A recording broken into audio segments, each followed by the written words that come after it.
Today on North02, we are going to be talking about Otzi the Iceman. Otzi is a well-preserved natural mummy of a man that lived 5,000 years ago.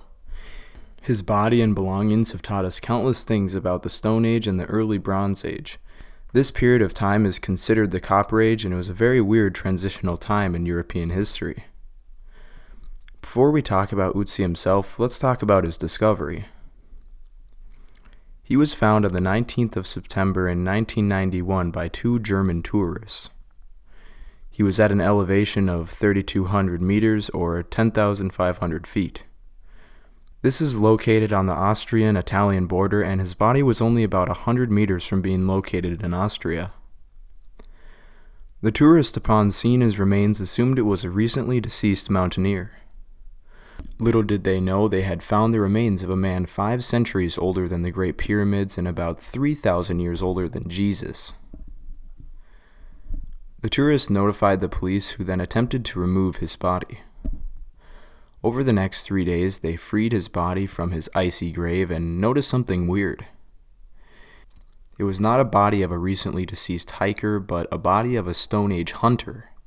They found arrows, a knife, a copper axe, and leather and grass clothing. It would immediately become apparent that this body was an extremely valuable discovery for the field of archaeology. Never before has a body this old been discovered with all of its clothing, tools, and everyday items. Current estimates put the body at 1.6 meters or 5'3". He probably weighed about 50 kilograms or 110 pounds in life. He was a man in his mid-40s, probably around 45. Analysis of pollen, dust grains, and isotopic composition of his tooth enamel indicates that he spent his childhood near the present village of Fieldtherns, but later went to live in the valleys about 50 kilometers farther north. Analysis of his stomach contents showed very interesting things. In his stomach there was partially digested ibex meat confirmed by DNA analysis, and also wheat grains. Since it was only partially digested, that means he must have eaten it less than 2 hours before his death. It is also believed that he had a few slices of dried, fatty meat that was probably goat bacon. Further analysis of his stomach contents showed 2 meals consumed in the last 8 hours of his life: chamois meat, red deer meat, and herb bread. Roots and fruits were also consumed. The grain the bread was made of was einkorn wheat, most likely eaten as bread. Einkorn wheat is harvested in the late summer, so this wheat must have been stored from the previous year. High levels of both copper and arsenic were found in Otzi's hair. This, along with his copper axe, has led scientists to believe that Otzi was involved in copper smelting. Examinations of his tibia, femur, and pelvis have shown that his lifestyle included long walks over hilly terrain. This is not characteristic of other Copper Age Europeans and tells us he might have been a shepherd. Using modern 3D scanning technology, facial reconstructions have shown Otzi to look old with deep-set brown eyes, a beard, and sunken cheeks. He would have looked tired and ungroomed in life. Otzi likely had whipworm, which is an intestinal parasite. One of his fingernails shows Bou's lines, which indicate he was sick multiple times in the last 6 months. His teeth show a considerable degree of deterioration from cavities. This is likely from his grain-heavy carbohydrate diet. DNA analysis also showed he was lactose intolerant, supporting the idea that lactose intolerance was still common at the time. He had a total of 61 tattoos consisting of 19 groups of black lines. These markings are concentrated on his spine as well as his legs. These tattoos were created with pigment from fireplace ash or soot. Radiological examination of his bones showed age-conditioned or strain-induced degeneration. The tattoos correspond to many of these damaged areas. This leads us to believe that these tattoos were related to pain relief similar to acupuncture. This is 2,000 years before the previous known earliest use of acupuncture. Now let's talk about the clothes Otzi wore. He wore a cloak made of woven grass. His coat, belt, leggings, loincloth, and shoes were all made from different leathers. He also wore a bearskin cap with a leather chin strap. His shoes were waterproof and wide. It is speculated they were especially made for walking across snow. These shoes were probably not made by Otzi, but instead by someone who worked as a cobbler. They were constructed using bearskin for the soles, deer hide for the top panels, and netting made of tree bark. Soft grass went around the foot and in the shoe like modern socks. A frame for what is thought to have been the backpack was found with the body. This wooden frame may have actually been part of his shoes and functioned as an even wider snowshoe. This is not known for sure, but no one has a conclusive answer. The coat, belt, legging, and loincloth were constructed of vertical strips of leather sewn together with sinew. His belt had a pouch sewn to it for holding useful items like a scraper, drill, bone owl, and dried fungus. The loincloth and hide coat were made from sheepskin.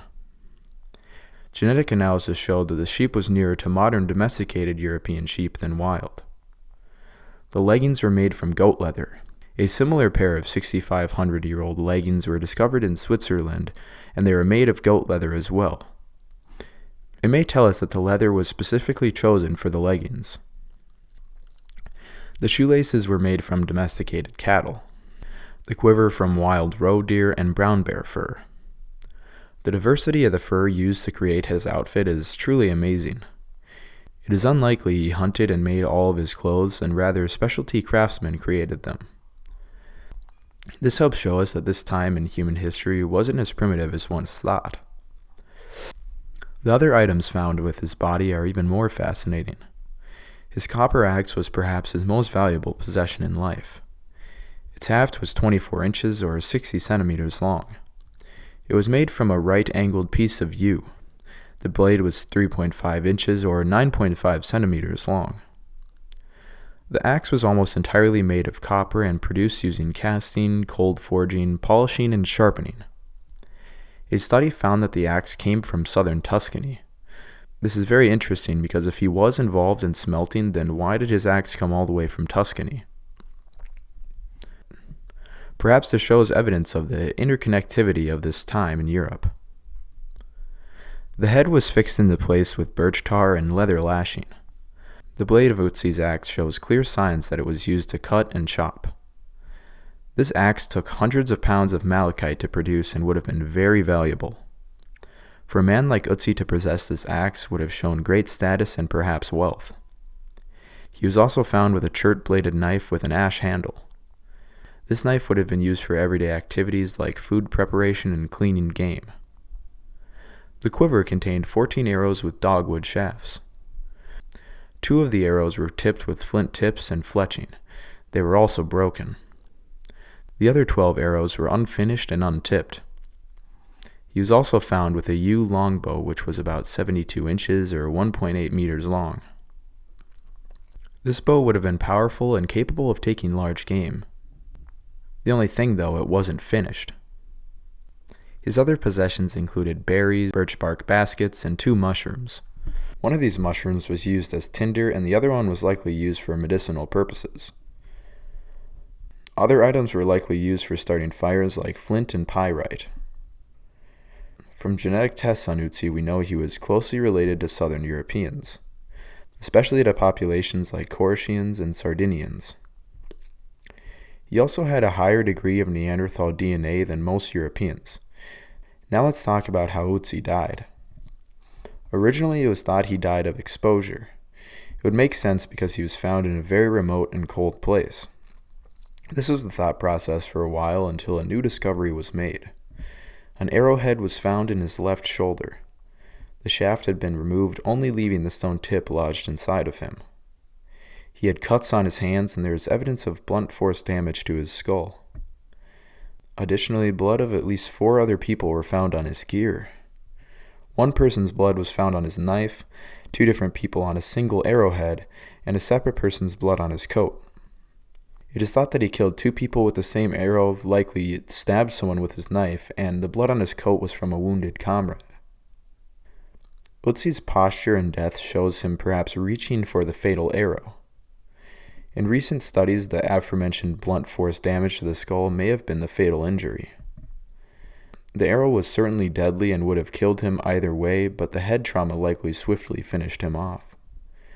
We can only speculate what happened to Otzi in the last hours of his life, but we do have a lot of evidence. According to the pollen found in his stomach and on his gear, he was moving from a lower latitude to a higher one. On the way, he was eating food, among other things. He somehow found himself in a conflict involving him and likely a few other friends. He killed 2 people with the same arrow and helped carry a friend. He also likely stabbed another individual with his knife. He was struck by an arrow and eventually would collapse. His friends may have left him behind, and his enemies came up to his body and finished him off with a quick strike to the head. They then tried to retrieve their arrow like Otzi had done, but it was stuck deep within him. They got the shaft, but the head stayed with him forever. Surprisingly, they did not take his axe or any other possessions left on his body. We may never know what really happened, but how interesting is it that there's blood of 4 other people on his equipment? I should also mention that it is speculated he was buried in a strange stone formation, but we do not know if this is true. Woodsy was one of the most amazing discoveries we have made of our own species, and he taught us so much about this relatively primitive time in our existence. Thanks for watching, and I hope you liked the video. Please like, comment, and subscribe, and I'll see you on the next one. See ya.